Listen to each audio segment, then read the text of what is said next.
Welcome to Grit, the Real Estate Growth Mindset podcast, hosted by Brian Charlesworth, founder of Sisu. Sisu provides growth automation software for real estate. You'll hear stories from real estate thought and technology leaders, team owners, and brokers on how they grew their business in a rapidly changing industry. You'll learn how to transform your brokerage and teams into a high-performing and analytics-driven business so you have a new, durable, competitive advantage against disruption in your market. So let's get right into it. Hello, everyone, and welcome back to the Grit podcast. I'm Brian Charlesworth. I'm the founder of Sisu and your host of the show. And super excited about today. I have York Baur with me. York is the CEO of MoxiWorks. And York, my understanding is that you're kind of a hired gun. So you've probably been at Moxie longer than you anticipated when you made the move and came in there. So York has an extensive background in the software industry. I believe you were at Microsoft and Salesforce, if I'm not mistaken, two of the biggest software companies in the world, and has done a phenomenal job in taking MoxiWorks to over 400,000 users, which is as big as I know of any company in the real estate space having that many users. So congratulations on that one, York. And we'll dive in a little bit more, but is there anything else you want to share? Yeah, well, first off, Brian, thanks for having me. I appreciate the kind words and howdy to everybody out there. I actually didn't work directly for Salesforce. I worked for a company called the Taz Group, which was a Salesforce partner. But your comment about, I've been at Moxie a while, maybe longer than I thought. It's kind of funny. I love to joke about Moxie being the overnight success that took 10 years. But I think there's a lesson in that. I think good things take time. And in particular, I love the name of your podcast, the grit word, big in my world. It's one of our core values at Moxie. And as you, I'm sure, are aware, maybe you've even talked about with your viewers, the Angela Duckworth definition is kind of the one I gravitate to, which is the persistence and passion for achieving long-term goals. And that's why I've stayed at Moxie for that seemingly, long time. It's because I am very passionate about the mission that we're on, which is to help this industry sell more homes, and our role of providing some technology to hopefully help in that.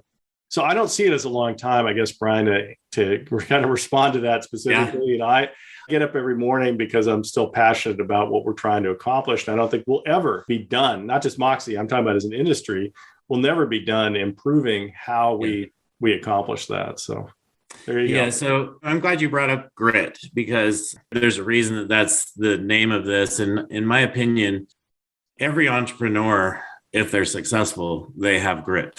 Absolutely. And if they don't have the grit, they're no longer in the business, right? Because they gave up a long time ago. So no question. And I think we're about to go through a Darwinistic cycle on that yet again, as the economy does. There are expansion periods where stuff looks easy and probably is too easy, but it's the people with grit that not only survive, but thrive in a downturn that culls out the people without grit. So, I'm not a fan of economic downturns any more than anyone else is, but I do think they're healthy. It's almost like fire in the forest. It leads to new growth. It's part of the natural cycle. And I feel like we're headed into a period like that for those of us with grit is going to actually be a positive. Yeah. In my opinion, this is when really the strong people gain market share and a lot of the weaker people disappear. Bingo. Absolutely. So, at all levels. I agree. Yeah. Yeah.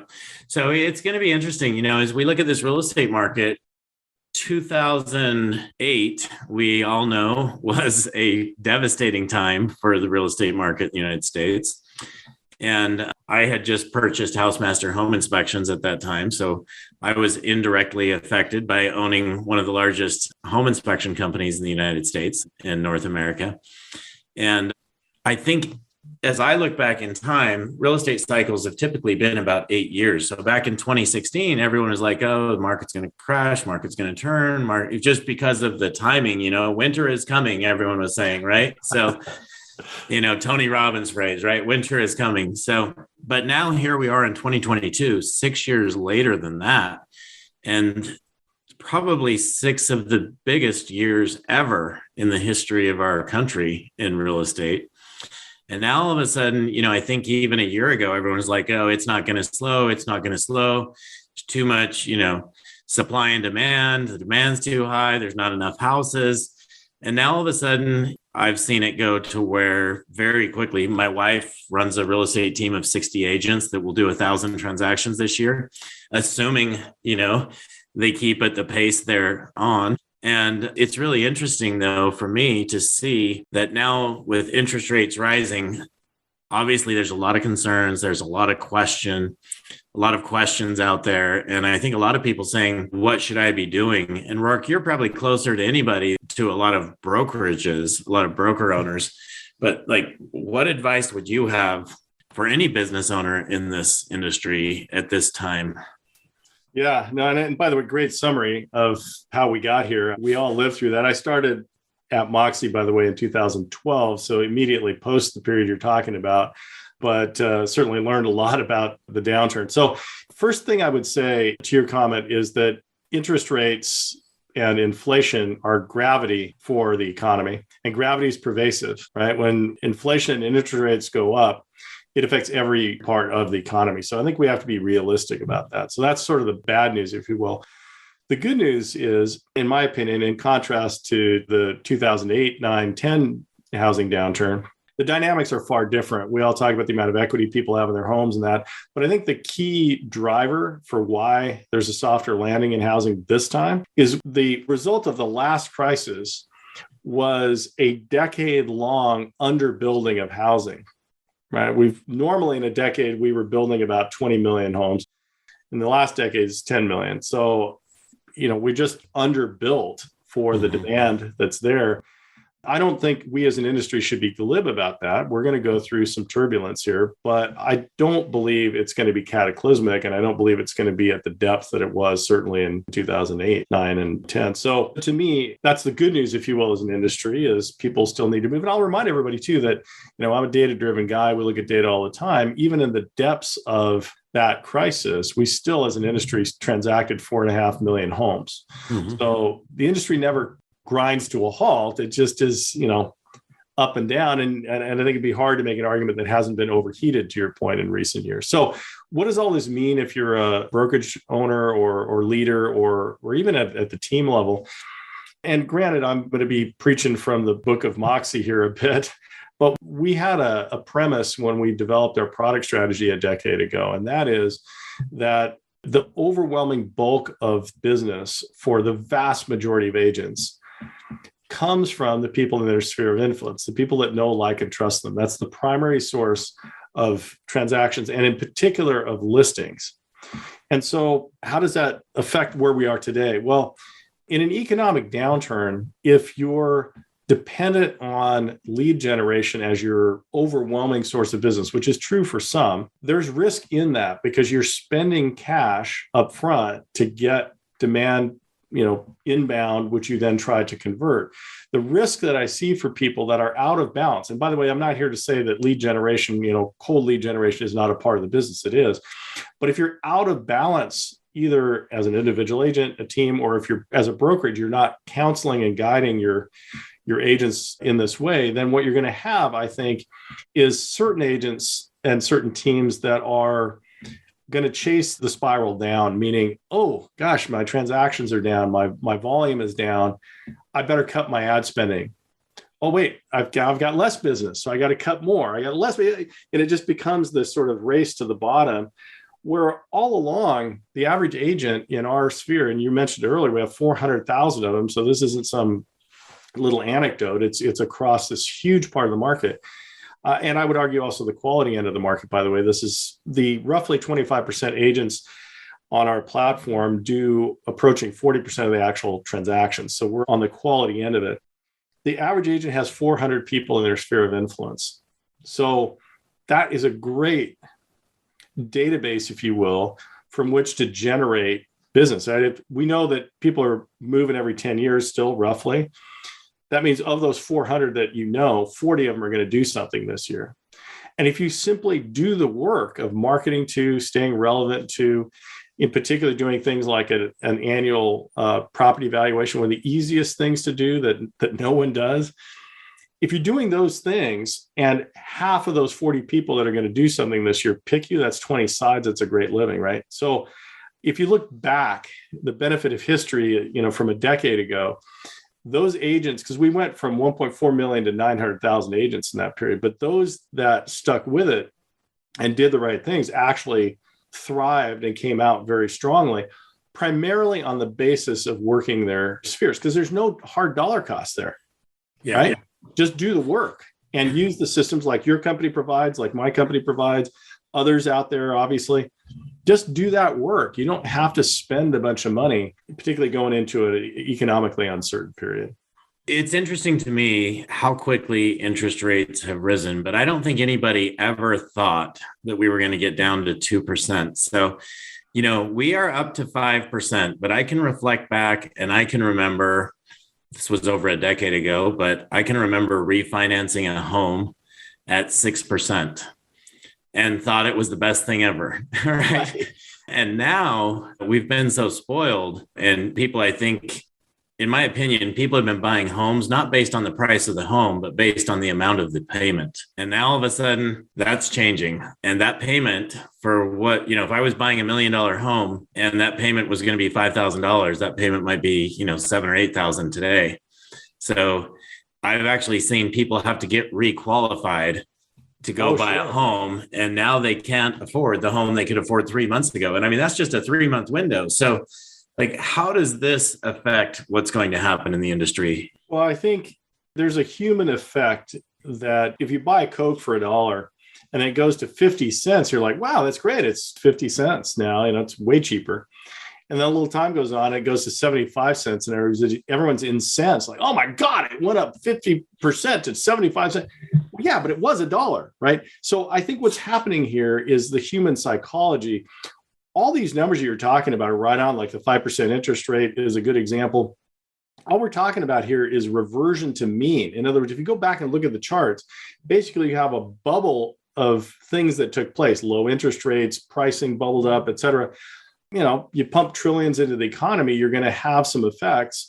So I think what's happening now is simply us getting back on the average line from a long period of time. And so I think our role, first off, the statement I would make, and Matthew Ferrara has a good set of content on this if you want to go check that out. But, we need to be not the fraidy cats and the people with the sensational headlines right now as an industry. We need to be helping consumers understand what I just said, which is all we're doing here is kind of getting back to what was a normal market. And by the way, if inventory goes up again a little bit and days on market goes up again a little bit, that's actually a good thing because that leads to a healthier, more sustainable market. So I guess the first thing I would say is our role has to be the thought leaders for the consumer, because the media isn't doing a great job of this. The broader media doesn't concentrate on housing. They don't have the nuanced experience that we in our industry have. So we have to be the ones that supply that. And by the way, that comes back to helping someone who owns a home, which is most of the people that an agent knows, having them understand these dynamics, understand what their house is now worth, understand if they did want to transact, what that would mean and how it could go. So I feel like we have to finally step up and be the thought leaders that I believe we all are, and just take on that mantle and be the positive voice for what's happening and what's going to happen from here. I mean, it reminds me of Warren Buffett. Everybody, the market crashes. If you look at where the stock market is today, like people where they were a year ago versus where they are today, if they held that stock, they're not real happy today. But Warren Buffett looks at that a little bit differently, right? He looks at it, hey, you know what? This is now the opportunity for me to double down on all of those stocks because I want to buy it when it's low. Totally. And I think that's the opposite of how most people think about the stock market, which is I better get out while I still have something. Oh, yeah. And that's the mistake. Yeah, no question. I mean, the quote that I love of his, which is the one you're referring to, I think, is be greedy when others are fearful, be fearful when others are greedy. And I think that's so right on. By the way, it happens in businesses too. You talked about the stock market. I worked for a public internet search company in the early 2000s. And that company— Which one? It was called InfoSpace. Oh, A name I was going to guess InfoSpace. Yeah. It's so funny. InfoSpace actually almost acquired. They wanted to acquire my business at the time, which was Talk to Technology. Oh, yeah, there you go. Yeah. Well, so I witnessed that company going, because it was public. I witnessed that company being worth 300 billion with a B in 2000, and at the beginning of 2000, and within 12 months being worth 150 million. So 300 billion to 150 million, same company the whole time, revenues stable, cash in the bank. So I feel like that is perhaps the most egregious example that I've personally been involved with of the effect you're talking about. But I think that's where I'm going back to all of us, as in particular as agents, but also brokerages and the content we put out. We have to be the voice of reason and the voice of perspective and the voice of the long-term thinking here, because a housing decision is a long-term decision, no matter how you slice it, right? At least for the average consumer. Investors perhaps different, but for a consumer, they have to have a long-term perspective. That's hard as a consumer to have when you're reading headlines of all kinds of crazy things. So that's, I think, our role is we have to be the balancing point for the conversation. Yeah. And I'm glad you bring that up, because I'm seeing at this point, I'm involved with a lot of teams and a lot of agents, and I'm seeing where some people are now losing their confidence. They're slowing down, and others are sharing with the consumers or the clients why now is a great time and their business is accelerating. And so, I mean, it's really up to you. It's up to your mindset. And are you getting your mindset from yourself and the industry? Or are you getting it from the news? Right. Right. And Absolutely. So I feel like we do have a duty to actually share that with our clients. So I appreciate you bringing that up, because I think it's something, York, that maybe a lot of us don't think about and don't feel we have an obligation to really do that. I want to shift gears a little bit. I want to talk a little bit about entrepreneurship, and I want to share an experience with you that, as I watch what you've done, and you've been this hired gun, and I want to hear in a minute, how did you actually end up coming to Moxie? I want to hear that story, because I know when I was in franchise companies, and I found myself actually having to step in and run a few of these companies. And, I'd been an entrepreneur and a founder and a startup guy. And now all of a sudden, and that's where I'm back to in my world today, right? I'm building something that I'm extremely passionate about. But I had a time over an 8-year stint there where I was buying companies. I had to step into 2 of those companies and run those businesses. And I honestly wasn't that passionate about it. And so I didn't have that much fun. Now I can tell you have a major passion for what you're doing at Moxie. So I want to know, how did you come in and how did you get a big passion for this industry? Because I don't know if coming in from Microsoft and the world you came in from, that, would this really have excited me? I don't know. But yeah, I'd love to hear your story on that. It's an astute question to ask, because you're right. I think it's very difficult to, I would argue, just do just about anything if you don't have a passion for it, but particularly running a company. I mean, the role of leadership, one of the many asks or demands, I think, of leadership is to be the sort of person at the head of the boat, meaning you have to be willing and able to articulate the direction and so on. And if you don't have a passion for that yourself, it's just very difficult to do. To your point, it feels like hard work, Brian, as you pointed out, in those businesses you had to step into. And I would have the same thing, by the way, if depending on the nature of the business I'd be asked to run, it would be an uphill battle for me if I didn't have a passion for it. So to answer your question about how I came to Moxie and why, the why behind why I came to Moxie, my career, I have a computer science degree from way back, so I am a technologist, but most of my career was spent in helping businesses exploit technology for the betterment of that business. And Moxie's the 13th company that I've worked for, all of which have been technology companies prior to that, by the way, with one exception. I actually ran sales and marketing for the Space Needle for a year in there, which as a Seattle native, that's an honor. I was there for the 50th anniversary. So that was a big deal. Passion project for me for different reasons. But my point is, my entire career has been in technology. And if you look back, and I won't, enumerate the entire thing, but if I look back across it, there were essentially, I was either a consumer of sales enablement and digital marketing technologies because I was a CMO for a number of those roles over my career, or I actually was a producer of it. That's where I referenced the TAS group, the Salesforce partner in the introduction. Our job there was sales methodology software as an add-in to Salesforce.com's systems. So my point is, I developed a strong passion for the science and the automation that could complement the human element of selling and marketing. And what I saw in Moxie, besides the ownership, because we ultimately spun out of Windermere real estate here in the Northwest more than a decade ago. And the Jacoby family that founded what is now Moxie, they're an awesome industry family here. So that was important to me. You want to work with people you respect. But in terms of what we're doing, it was to me all about trying to generate some of the same effects that I'd seen work so successfully across many industries in the form of, the products we call them are things like CRM and presentation and so on, of course. But what it really is about having the computer do the things that computers are good at so that the human can do the thing that only a human can do. And I think one of the industry problems we have, by the way, is a number of voices in our industry, in real estate tech specifically, and even some of the tech-forward brokerages are committing this sin, in my opinion, which is the myth that you can replace the human relationship interaction with technology. And I just don't buy it.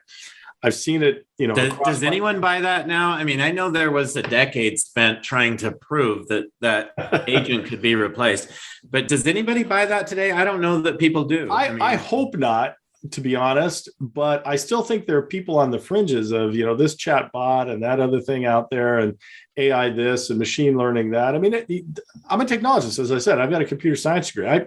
I was writing Lisp AI programs in the 80s, right? So I have a keen personal sort of academic appreciation for it. But I think one of the biggest challenges we have as an industry is the misapplication of technology, right? We keep trying to have the computer do what the human's doing, and the humans trying to do what the computer should be doing. I mean, computers are fundamentally good at two things: keeping track of stuff and reminding humans to do things, right? Think of your phone. And if you want my sort of pithy state of AI, just go talk to your Alexa. And I'm not, I think the Alexa technology is fascinating and very practical for certain things, but you can't have a conversation. You can't have a free form conversation with your Alexa, right? Or you can try, but it's not going to go very far. Yeah, so it might last two questions, right? Right. So that's all I would say is, I think people that are looking for a technological silver bullet are barking up the wrong tree. And especially as we enter this economically more challenging time, just do the basics, right? The best CRM is the one you actually use. Use your CRM, use your digital marketing products to their fullest. So, yeah, I think it's great advice. I mean, obviously, we're focused on streamlining and automating this industry, but that's all to empower the real estate team owner, real estate broker owner, and their agents, right? So, bingo, that's it. Yeah. If you've been enjoying Grit, please help us continue to grow the channel by leaving a 5-star review and sharing it with a friend. Now back to Grit. Okay, so how big was Moxie when you joined? Was it just kind of an idea, just spinning off of Windermere? Pretty much. I mean, when I joined in 2012, Windermere was the only customer at that time. And we had about 30 some folks that had, basically it was a technology unit within the brokerage that got spun out to create what is now Mox. And I have to give full credit to the Jacoby family and Obi Jacoby, a name that a lot of people recognize from Windermere on this, because Obi foresaw this coming phase. Because keep in mind, Seattle is not only a tech forward market, but it's also where Zillow and Redfin and now many others, but those two companies started here in the Seattle area around 2007. And so what Obi foresaw was that technology was going to play an increasingly important role in our industry, which has obviously been proven right. But specifically that you had to have a software company not try to be part of a brokerage, because brokerages, number one, don't really understand how to develop software, just like software companies don't understand how to run a brokerage as well, right? And secondly, that you could make better products become way better faster if you amortize that across a whole industry of good ideas and interactions. And so that was really the genesis of how the decision was made to spin that department out to become Moxie. So I think that is so self-aware. I'm actually very impressed by that, because if you look at the number of brokerages that have attempted to become technology companies and still are since then, and still are, but now are wondering if it was the right move or not. Absolutely. And I have to say, I think that was like a really, really, really forward-thinking, self-aware, smart move to make. I couldn't agree more. I think Obi is one of the quiet giants in our industry, and I wish that people would pay more attention to the moves that Windermere makes, this being one of them, because I couldn't agree more. It was and keep in mind, that decision got made in the midst of the downturn we talked about. Mm-hmm. But the decision to do that was 2010. The entity was spun out in early 2011, and I came in 12. So yes, very, very forward thinking, and has proven itself out. And I think we'll still see more, dare I say, wreckage around that for brokerages that have mistakenly thought that they can and should build their own technology for their own internal purpose. Yeah. It was a bad idea then. It's a bad idea now. Obviously, Sisu is not a CRM. We are everything but a CRM in the real estate space, and also not an e-signature platform. But when I look at the industry, I really see two CRMs, you being one of the two, that are focused on brokerages. And then I see about a dozen CRMs that are focused on real estate teams. So you have really capitalized on this, and congratulations in going out to these brokerages. And I think I said you have 400,000 agents. Obviously, 400,000 is a very round number. I don't know how many agents you guys have on your platform, but somewhere in that neighborhood. And then you have 290 Moxonians, which I think is a really fun name that you gave your team members there. So from that idea to where you guys are today, congratulations. Where are you going now? What is your next move, York, Sure. as you look at what the industry is doing? Yeah. Well, thank you for the kind words. Yeah, it's been a road, but we've had some good success, and it's been also with the ongoing support and input from our customers, the brokerages and their agents that we serve. So it takes a village. I don't think any one company has the answer to everything, or importantly, can build everything. So to answer your question about where things are headed from here, we want to do more of what we've been doing and serve even more as a true platform for our customers and for the industry. And let me define that. So in terms of doing more of what we're doing, we recently acquired ActivePipe is a good example of this, one of the premier lead nurturing technologies. So you'll see us continue to build our own as well as acquire certain selective products. But really, to me, and you guys are a great example of this, Brian, at Sisu, and you've done this for some time, which is to participate in the Moxie Cloud Partner Program. So our view is, and I think it's not something that I invented personally. It's from my experiences over my career, Salesforce that we talked about, Microsoft even before that, even IBM. I didn't work for IBM, but I worked for IBM Partners in the 80s. No one of these huge successful companies can produce everything and the best of everything. And even if they could, that isn't necessarily going to be the best for every individual customer out there. And so it takes a village. It takes an ecosystem of products that can come together. And you guys are a great example of this. As you said, you're not a CRM. We're a CRM, but we don't have the capabilities you have. So it's sort of, you got chocolate and my peanut butter thing from the old Reese's ads, right? It's the combination of the two that, and again, not for 100% of customers, but for a large swath of customers, they're going to be able to combine what you have with what we have in a way that is magical for their business. So we have over 150 companies like yours now that are part of this program, the Moxie Cloud Partner Program, that integrates the data and the workflows that exist. And so I really feel like that's kind of the next phase. We talk a lot as an industry about the end-to-end consumer experience. Well, what that is for a given consumer in a given market at a given brokerage with a given set of other services around it for mortgage, title, insurance, right? There's no one template for how all that's going to work. So I feel like having a true open platform and us serving not as the only participant in that, but certainly a strong voice in helping the industry come together and helping our customers understand the power of what's there in this ecosystem already and how that will grow over time. To me, that's what we all have to get on with as an industry, because the consumer expectation is rising. Zillow talks about a super app, for example, but it's the same concept really of bringing together the right technologies and the right services behind those technologies to produce a better consumer experience. And I think that's, to me, what I see as the next piece. And it's not a fad. I mean, we started with the Moxie Cloud, opening it up and creating this ecosystem 5 years ago. So it's taken us a while to get those 150 partner companies. And again, I give you credit because you saw this early on and became a partner very early on in our program. But it's really the industry coming together around that I think is going to define the next phase. Yeah, I totally agree. I think it's critical that every system in the space is open API and allows the user to use whatever platforms they want to build what's best for them. All right. Any last words of advice on the real estate side before we jump into some personal questions for you? The only thing I would say is don't confuse strategy with tactics and execution.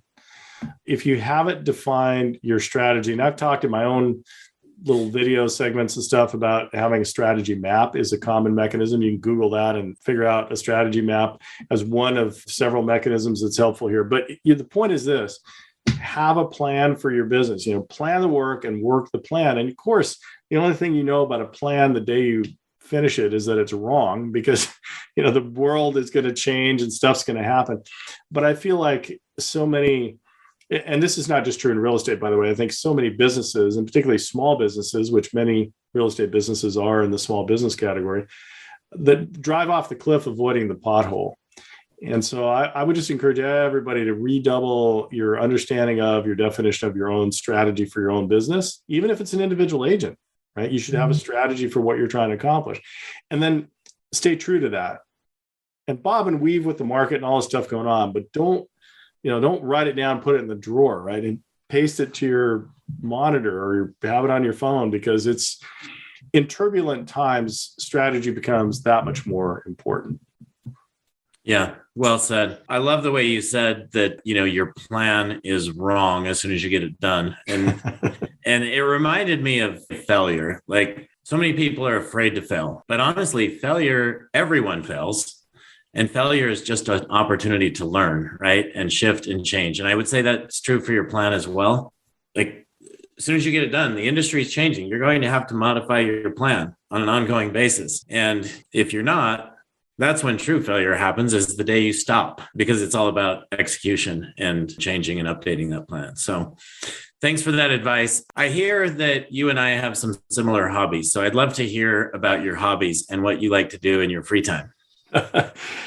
Well, I'm a motorhead of the worst order. If it's got a motor, I'm probably about it.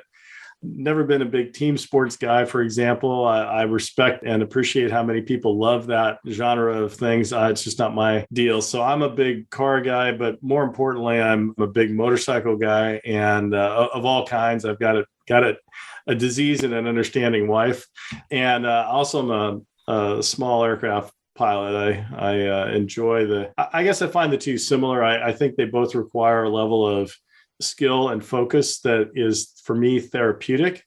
Kind of the rest of the world disappears when you're either riding or flying, for me, because you have to be so concentrated on the task at hand. But it also gives, in my mind, a great sense of freedom that I personally appreciate. You've probably seen the shirt or the bumper sticker that says you never see a motorcycle parked in front of a psychiatrist's office. Yeah. So to me, it's the combination of the freedom and the focus that it requires that is very personally freeing, I guess. Okay. So I am not yet a pilot. We'll see if that happens. I don't know. I encourage it.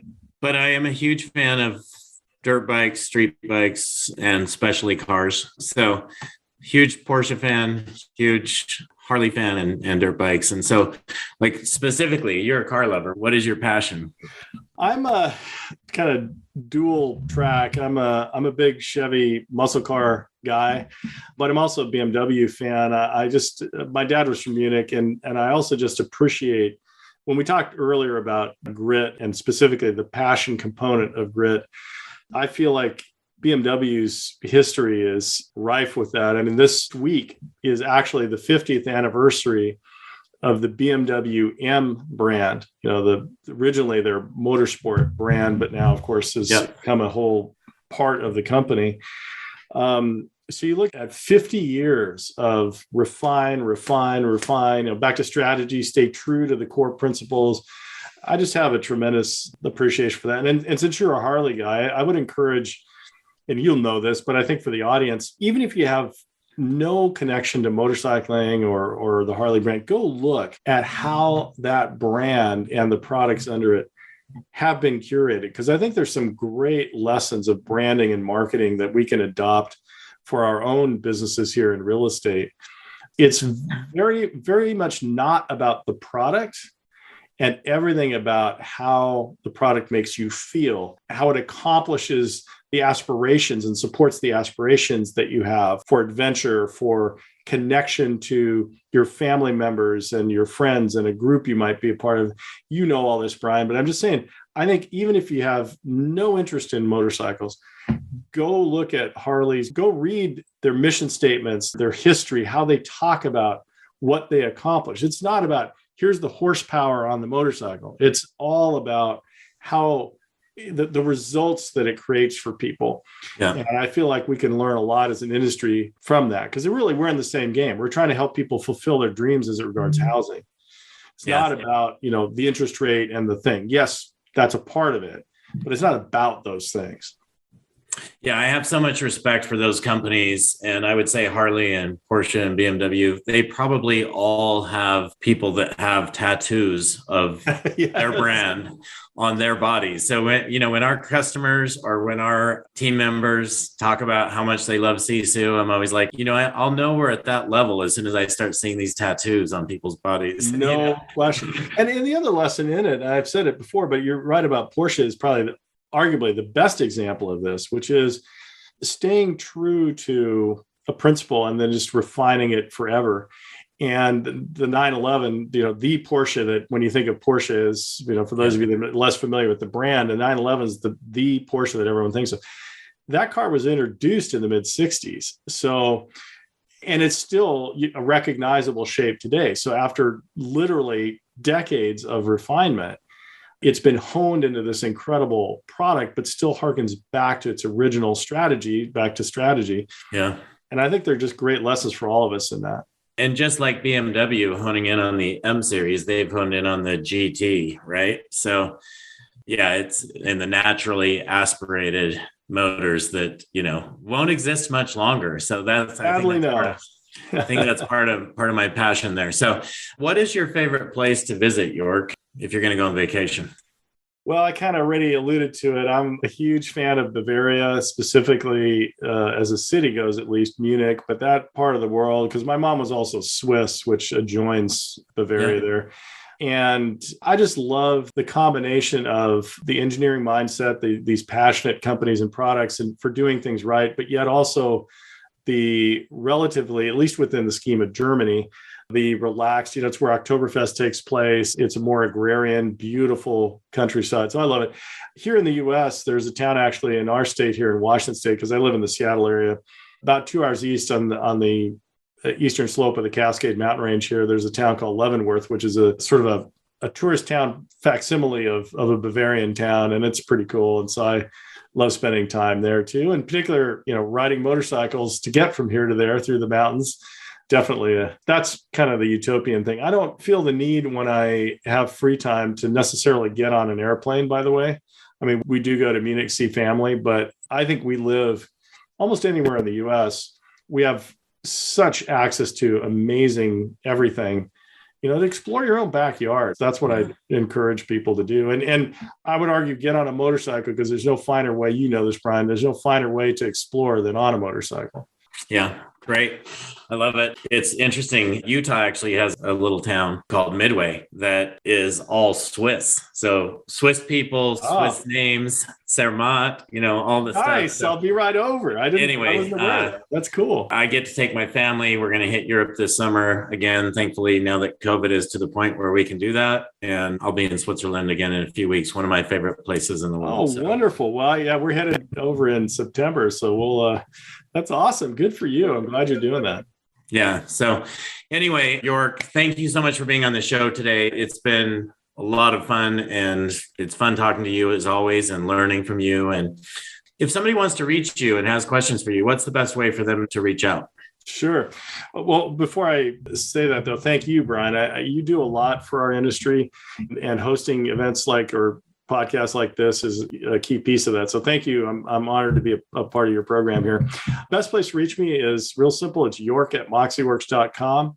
There's no E in MoxiWorks. So people feel free to email me there. And I attend a lot of our industry events. I'll be at Inman. I'll be at Gathering of Eagles here shortly. So, always happy to connect in person. And thankfully, we're able to do that again. So happy to do that. Yeah. Awesome. Everyone, thanks for joining us on the show again this week. I hope you enjoyed today as much as I did. And we'll catch you next week again on the Grit Podcast. Thank you for joining us on our podcast. If you have an interest in a free 7-day trial of Sisu, go to sisu.co. sisu.co. Make sure that you use the coupon code GRIT, that's GRIT, to waive all your setup fees and receive a 10% discount on your subscription. If you enjoyed listening to this podcast and want to subscribe, search GRIT, the real estate growth mindset, on iTunes, Spotify, or Podbean. And with that, we'll catch you next time. Take care.